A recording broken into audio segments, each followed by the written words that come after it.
Îți mulțumesc, Alina, pentru prezentarea făcută și bine ați venit în showroom-ul Dacora Print. Aici o să vorbim despre productivitate, fiabilitate și calitatea imaginii. Și cum altfel decât cu echipamentele din seria S de la Epson. Pe lângă cele deja cunoscute, 40610, 60610 și 80610, Epson a realizat variantele bulk pentru 60610L și 80610L. Acest echipament este recunoscut pentru calitatea sa excepțională pe care poate să o reproducă, după cum se poate observa prin acest print ales, calitate mare, încărcare mare, folosind culorile din dotare, roșu, orange, light-urile, acesta ajungând să reproducă până la 98,2% din gama Pantone. Apoi, pe parte de producție, o să mergem alături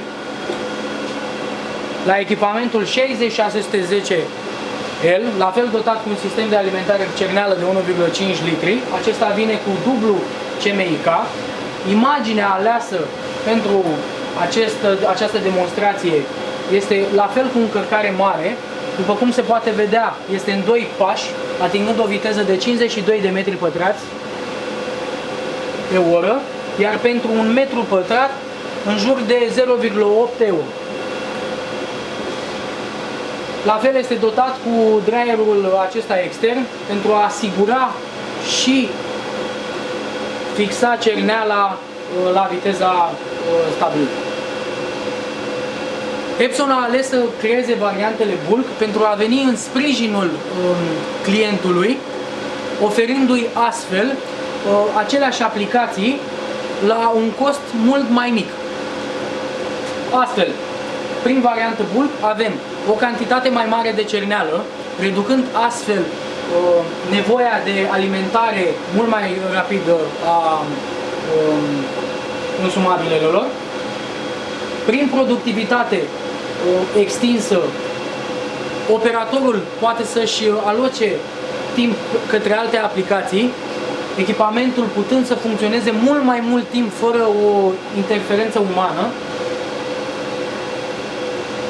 Acest echipament are și funcția de hot swap. Asta înseamnă că în timpul în care acesta încă funcționează, se permite înlocuirea consumabilului uzat, fără a afecta productivitatea.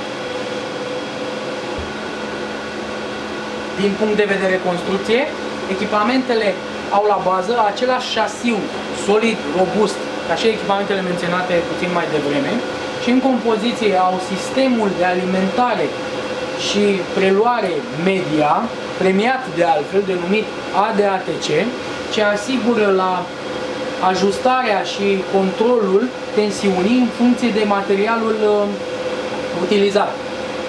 Beneficiul acestui sistem este că elimină pe cât posibil schiul care putea să apară pe alte echipamente din piață. Pe parte de fiabilitate, echipamentele sunt dotate cu un wiper textil ce asigură ștergerea capului, un sistem de ventilare și filtrare a aerului prin aceste filtre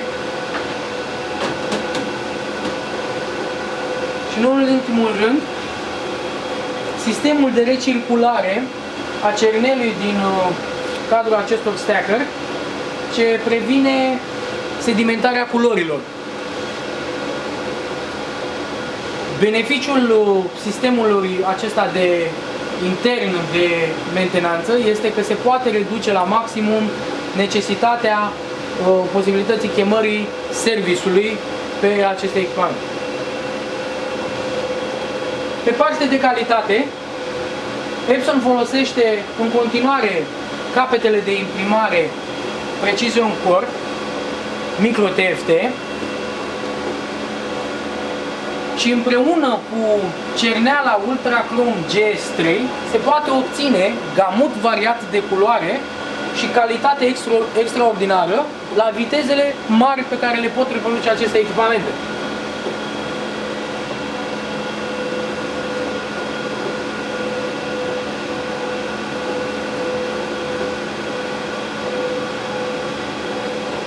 prin calitate, avantajele ar fi: poți să atingi clienții la care nu ai mai ajuns niciodată până acum, poți să realizezi aplicații pe care până acum nimeni nu putea să le facă de pe piață, reușind astfel pe mai multe planuri.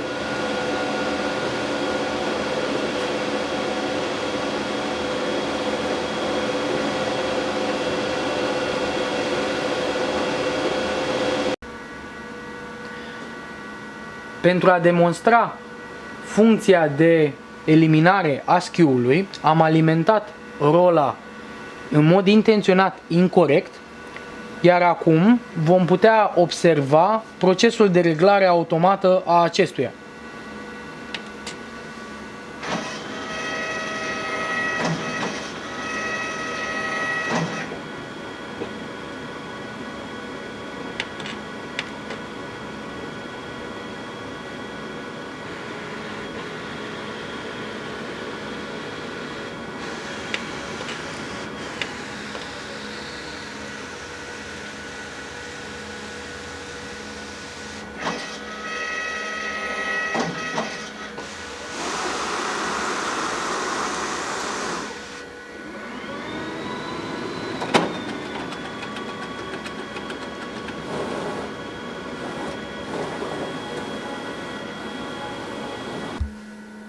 Din punct de vedere software, avem aplicația Epson Edge Dashboard, ce îți permite să administrezi echipamentele Epson.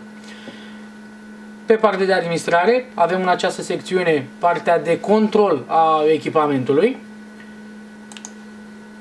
sau de descărcare a profilurilor media compuse din parametrii lucru a materialelor, unde îți permite să controlezi vacuumul, tensiunea, uscarea sau înălțimea capului de imprimare în funcție de materialul selectat și profilurile de culoare specifice materialelor respective.